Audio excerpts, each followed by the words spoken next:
আসসালামু আলাইকুম dear viewers. Rooppur nuclear power plant কি বাংলাদেশের অর্জন নাকি হুমকি? সাম্প্রতিক সংঘাতগুলো বাংলাদেশের ভয়ঙ্কর এক দুর্বলতা তুলে ধরেছে, আর সেটি হচ্ছে এয়ার ডিফেন্স সিস্টেম। পরমাণু বিদ্যুৎ কেন্দ্র হয় রূপপুর সেন্সিটিভ এক স্থাপনা, যা বাংলাদেশের জন্য হয়ে উঠতে পারে এক ভয়ঙ্কর দুঃস্বপ্ন। তবে সঠিক ব্যবস্থা গ্রহণ করলে এটি একটি শক্তিও বটে। চলুন দেখি রূপপুর পরমাণু বিদ্যুৎ কেন্দ্র কিভাবে দুঃস্বপ্ন অথবা শক্তি হয়ে উঠতে পারে।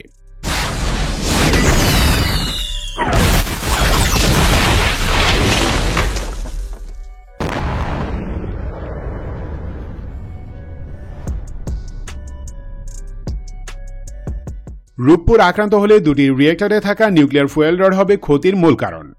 রূপপুরে দুটি BVER 1200 V523 রিয়েক্টর ইনস্টল করা হয়েছে। প্রতি ইউনিটে আছে 50,000 ফুয়েল রড।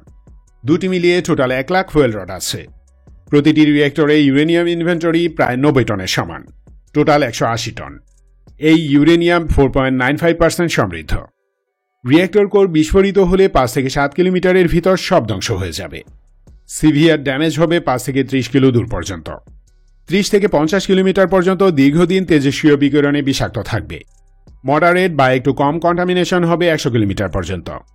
রেডিও অ্যাক্টিভ ফলআউটের বিস্তৃতি 300 থেকে 500 কিলোমিটার পর্যন্ত ছাড়াতে পারে।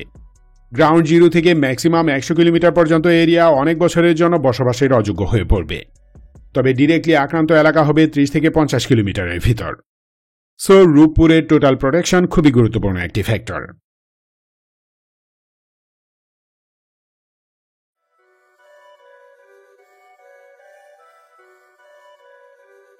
ধরুন অদূর ভবিষ্যতে বাংলাদেশ থেকে অন্যায় স্বার্থ হাসিল করতে চায় ইন্ডিয়া, কিন্তু চলমান বা ভবিষ্যৎ রাজনৈতিক সরকার তা দিতে অস্বীকার করল। তাছাড়া এখন আগের মতো ঘরের শত্রু বিভীষণ দিয়েও খুব একটা কাজ উদ্ধার হচ্ছে না। সেক্ষেত্রে কিভাবে তারা স্বার্থ হাসিল করবে? ডান্ডিয়া সেটাই করবে যা করায় তারা দক্ষ, মানে ব্ল্যাকমেল। ইন্ডিয়া আমাদের নিউক্লিয়ার ব্ল্যাকমেল করতে চাইবে। রূপপুর পরমাণু কেন্দ্রে সরাসরি অথবা হামলার হুমকি সৃষ্টি করে ব্ল্যাকমেল করার ট্রাই করবে।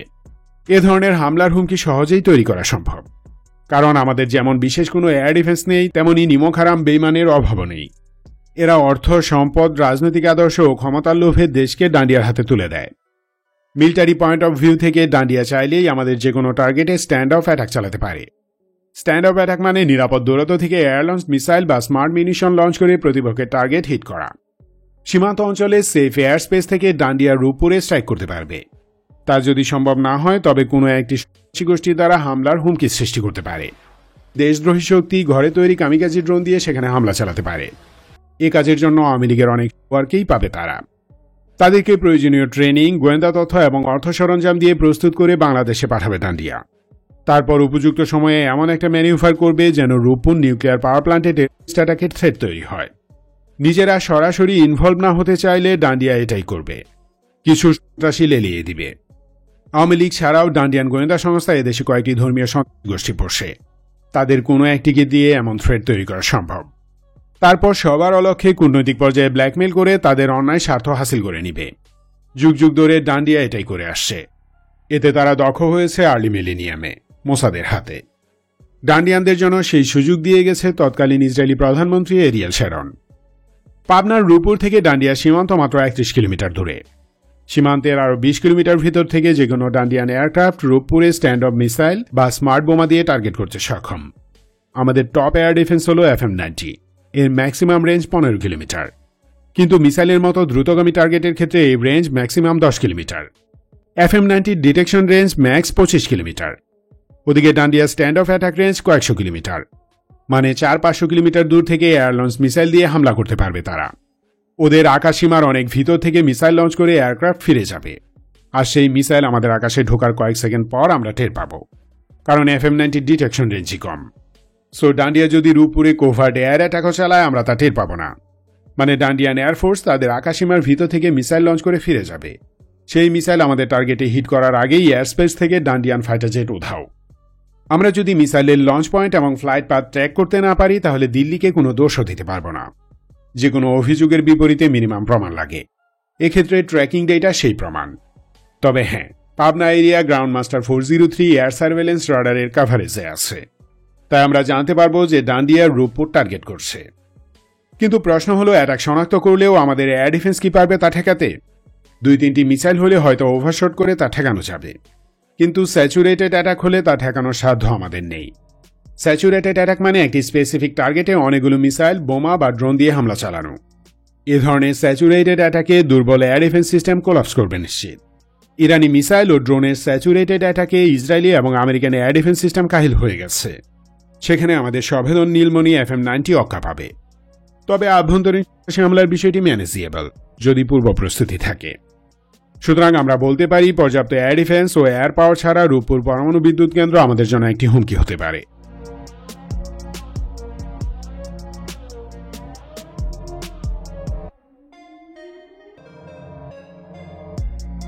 রূপপুরে ইনস্টল করা BVER 1200 V523 দুনিয়ার অন্যতম সুরক্ষিত এবং নিরাপদ পরমাণু চুল্লি।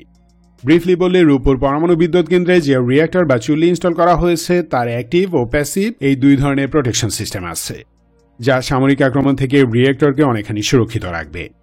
প্যাসিভ প্রোটেকশনের অন্যতম হল রিঅ্যাক্টর প্রেসার ভেসেল বা RPVর থিকনেস। রিঅ্যাক্টর প্রেসার ভেসেল অর্থাৎ পরমাণু চুল্লির মেন মেকানিজম যে পাত্রের ভিতর অবস্থিত তার পুরুত্ব প্রায় 8 ইঞ্চি। এটি উচ্চমানের স্টিল দ্বারা তৈরি। RPV হল রিঅ্যাক্টরের প্রথম সুরক্ষা। এটি চুল্লির উচ্চ তাপ যেমন সহ্য করতে পারে, তেমনি বাইরের আঘাত থেকেও নিরাপদ রাখে। সেকেন্ড প্রোটেকশন হল রিঅ্যাক্টরের বাইরে 2 স্তরের রিইনফোর্সড কংক্রিট ব্যারিয়ার। প্রথম আস্তরণ প্রায় 4 ফিট পুরু, আর দ্বিতীয় আস্তরণের পুরুত্ব 7.5 ফিট। এই আস্তরণ দুটি প্রচলিত সমরাস্ত্র যেমন এয়ারড্রপ বোমা, 200-300 কেজি ওয়ারহেডযুক্ত প্রচলিত মিসাইল, আর্টিলারিগুলা ও রকেট কিংবা আশ্রে পড়া বিমানের হাত থেকে চুল্লিকে রক্ষা করবে।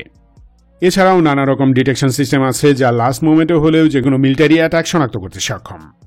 এই প্রোটেকশন সিস্টেম ভূমিকম্প, হারিকেন বা টর্নেডো থেকে সুরক্ষা দিবে। BVER 1200 এর ডিজাইন এমনভাবে করা হয়েছে যে বাইরে থেকে আক্রান্ত হলেও রিঅ্যাক্টরের কোর ধ্বংস হবে না। তবে দুনিয়ার কোনো বস্তুই ধ্বংসের ঊর্ধ্বে নয়। BVER 1200-কেও ধ্বংস করা সম্ভব। সেক্ষেত্রে কোনো অ্যাটাকে যদি রিঅ্যাক্টরের স্টিল আবরণ ক্ষতিগ্রস্ত হয়, তবে চুল্লির ভিতরের ইউরেনিয়াম ফুয়েল রড অটোমেটিক্যালি ঠান্ডা হয়ে রিঅ্যাক্টর শাটডাউন হয়ে যাবে। রিঅ্যাক্টর কোর ঠান্ডা বা কুল হয়ে গেলে তেজস্ক্রিয়তা ছড়িয়ে পড়ার সম্ভাবনা কম। তারপরও যদি কোনো কারণে কোর গলে যায়, তবে গলিত ফুয়েল রড কালেক্ট করে ইনস্ট্যান্ট ঠান্ডা করে ফেলার জন্য অটোমেটিক কুলিং সিস্টেম রয়েছে। কোনো বিদ্যুৎ বা জ্বালানি ছাড়া এই কুলিং সিস্টেম 72 ঘন্টারও বেশি সক্রিয় থাকবে। অর্থাৎ আক্রান্ত হলেও রূপপুর পাওয়ার প্ল্যান্টে অটোমেটিক সেফটি সিস্টেম সক্রিয় থাকবে 3 দিন। একে বলা হয় active protection system.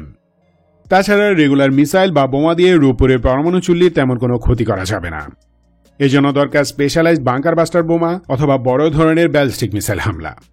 Specialised bunker buster ডান্ডিয়ান নেই, তবে মিসাইল আছে। হামলা চালিয়ে রিঅ্যাক্টরের ক্ষতি করতে না পারলেও সংশ্লিষ্ট স্থাপনা যেমন টারবাইন বিল্ডিং, কুলিং টাওয়ার ইত্যাদি ধ্বংস করা সম্ভব। যাই হোক, কিছু আন্তর্জাতিক আইন যেমন জেনিভা কনভেনশনের আর্টিকেল 56-এর প্রোটোকল 1 এবং আর্টিকেল 15-এর প্রোটোকল 2 এর কারণে ডান্ডিয়া সরাসরি রূপপুরে অ্যাটাক করার সাহস করবে না। সেটা করলে ডান্ডিয়াকে আন্দারধুম চালানোর লাইসেন্স পেয়ে যাবে সবাই। তাদের নিউক্লিয়ার পাওয়ার প্ল্যান্টও পাকিস্তান ও চীনের জন্য উন্মুক্ত টার্গেটে পরিণত হবে। ঠিক এই কারণে ইউক্রেন বা রাশিয়া কেউই জাপোরিজিয়া পাওয়ার প্ল্যান্ট গুঁড়িয়ে দিতে পারছে না। এছাড়াও আরও একটি কারণে রূপপুরে হামলার সাহসী করবে না ডান্ডিয়া। তা হল RNPPর সিকিউরিটি নিশ্চিত করার জন্য রাশিয়া বাংলাদেশ দ্বিপাক্ষিক চুক্তি। কোনো দেশ যদি রূপপুরে হামলা চালায়, তাহলে রাশিয়াও এর সামরিক নিরাপত্তা দিবে। চুক্তিতে এমনটাই উল্লেখ আছে। অনেক কারণে নেংটিদের হাত পা বাঁধা। তাই তারা যদি সরাসরি হামলা করানোর ট্রাই করে, সেক্ষেত্রেও ম্যাক্সিমাম সিকিউরিটির ব্যবস্থা আছে। তবে এয়ার ডিফেন্স ক্যাপাবিলিটিস বাড়ানোর কোনো বিকল্প নেই। Integrated layered air defence system গড়ে তুললে বাংলাদেশে যে কোনো ডান্ডিয়ান মিলিটারি মিস অ্যাডভেঞ্চারের আগাগোড়া মারা সারা। কনক্লুশন এটাই যে রূপপুর নিউক্লিয়ার পাওয়ার প্ল্যান্ট বর্তমান সিচুয়েশনে খানিকটা অনিরাপদ। একে ঘিরে ডান্ডিয়ার কুমতলব অবশ্যই আছে, যা কেবল পর্যাপ্ত সামরিক শক্তি দিয়ে নিউট্রালাইজ করা সম্ভব, এবং আমাদের সেটাই করতে হবে।